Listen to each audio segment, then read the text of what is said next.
भीलवाड़ा प्रतिमाह 9 से 10 करोड़ मीटर कपड़े का उत्पादन कर रहा है। यहां स्थापित मिलें यहां की लाइफलाइन हैं। इसके बाद भी यहां विकास की रफ्तार धीमी नजर आती है। मांडल विधानसभा क्षेत्र के युवा भीलवाड़ा और गुजरात पलायन करने को मजबूर है। देखिए पत्रिका टीवी के लिए भीलवाड़ा से पंकज श्रीवास्तव की ग्राउंड रिपोर्ट।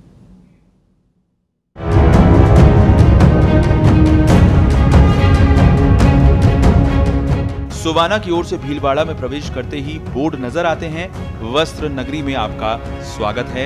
यहाँ तैयार कपड़े की क्वालिटी के लिए देश विदेश में छा चुके भीलवाड़ा में कुछ बड़ी मिलों के पलायन की बात अचरज में डाल देती है। हालांकि चंद मिलें ही मध्य प्रदेश गई हैं, लेकिन चंद सुविधाएं जुट जाएं तो इससे 4 गुना ज्यादा निवेश यहाँ लौट सकता है।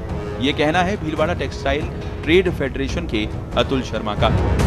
मध्य प्रदेश में अतिरिक्त सुविधाएं मिलने से यहाँ की करीब 5 बड़ी मिलें पलायन कर गईं। केंद्र की योजना से सिर्फ बड़ी मिलों को ही लाभ मिल पाता है, जबकि छोटी मिलों के लिए कोई योजनाएं नहीं हैं। मिलों को पानी देने के लिए जल बोर्ड की घोषणा हुई, लेकिन पूरी नहीं हुई।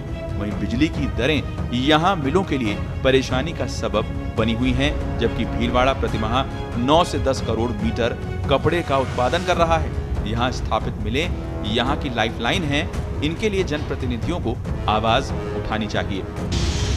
राजस्थान में इस समय बिजली की अत्यधिक रेटें हैं। उन बिजली की रेटों के आधार पर हमारी जो उत्पादन लागत जो आती है वो हम प्रतिस्पर्धा की स्थिति में टिकने के लिए आज की तारीख में अपने आप को ऐसा महसूस कर रहे हैं। राज्य सरकार से रिलेटेड एक और बड़ा मेजर इशू है।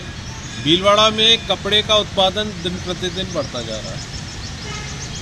पिछले बजट में, इस बजट में नहीं, इससे पिछले बजट में हमारे माननीय मुख्यमंत्री जी ने घोषणा करी थी जल बोर्ड की अंडरग्राउंड CGWA की जो परमिशन है, जैसे दूसरे बगल में हमारे मध्य प्रदेश है, वहाँ पे परमिशन मिलती है राज्य स्तर के ऊपर। रेलवे स्टेशन के पास पर्यावरणविद बाबूलाल जाजू मिले।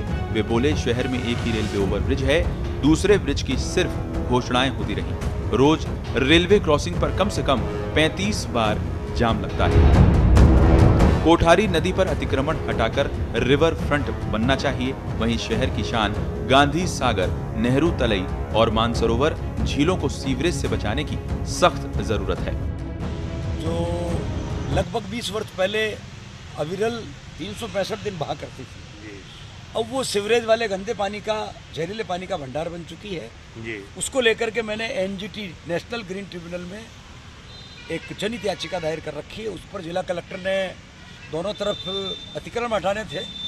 एक तरफ छोटे मोटे अतिक्रमण हटे हैं, दूसरी तरफ अभी भी कॉलोनाइजरों का अतिक्रमण है। और उसके लिए रिवर फ्रंट बनाने के लिए 88 करोड़ रुपए की योजना कागजों में तो बनी है जी, वो मूल धरातल पे नहीं आ पा रही है। मैं चाह रहा हूँ कोठारी का जो मूल स्वरूप बिगड़ा है वो सुधर जाए और रिवर फ्रंट बन करके दोनों किनारों पर 2 लाख पेड़ लग जाए, लोग घूमे और स्वच्छ पानी भरा रहे। पांसल गांव चौराहे पर मिले इंजीनियर अंकुश सारस्वत बोले शहर में पार्किंग व्यवस्था पूरी तरह से शून्य है। आजाद चौक में मल्टी लेवल पार्किंग बनाने की बातें भी हुई, पर कागजों में ही रह गईं। सीवरेज का काम हुआ, पर उसके मेन होल इतने ऊंचे कर दिए कि लोग ही गिर पड़े। शिक्षक आशीष उपाध्याय का कहना था कि कुछ साल पहले तक यहाँ ट्रेन से पानी आता था। चंबल प्रोजेक्ट से राहत तो मिली, पर अधूरी। पेयजल सप्लाई लाइनें जर्जर हैं, उसमें सीवरेज का पानी मिल रहा है। 55 से 60 निजी कॉलोनियां अभी भी फ्लोराइड युक्त पानी पी रही हैं। वकील सुयश शुक्ला सड़कों के हालातों से नाराज हैं। सर, सबसे बड़ा मुद्दा शहर में पार्किंग का। जैसे पार्किंग जी सर, मेरा IT का काम है, मुझे अलग अलग लोगों से मिलने के लिए जाना पड़ता है। शहर के बाजार में भी जाना पड़ता है, गलियों में भी जाना पड़ता है। तो सब जगह सर जो सबसे बड़ा मुद्दा आता है वो पार्किंग का मुद्दा आता है। जो भले कॉम्प्लेक्स बन रहे हैं, भले कोई नई बिल्डिंग बन रही है, पार्किंग की उचित व्यवस्था शहर में कहीं नहीं है। आप बीच बाजार में जाएंगे तो हर टाइम जाम की स्थिति में मिलना, महसूस करना, जिसके यहाँ भी जा रहे हो उसके यहाँ गाड़ी खड़ी करने की जगह नहीं होना, बहुत समस्या है। पानी और जो पुरानी पाइपलाइन का चंबल का पानी था वो मिक्स हुआ। बहुत सारी कॉलोनी ऐसी जिसमें बदबूदार पानी आज भी जा रहा है। पिछले 3 दिन पहले भीलवाड़ा में संजय कॉलोनी क्षेत्र में बहुत बड़ा विवाद देखने को मिला इस चीज में।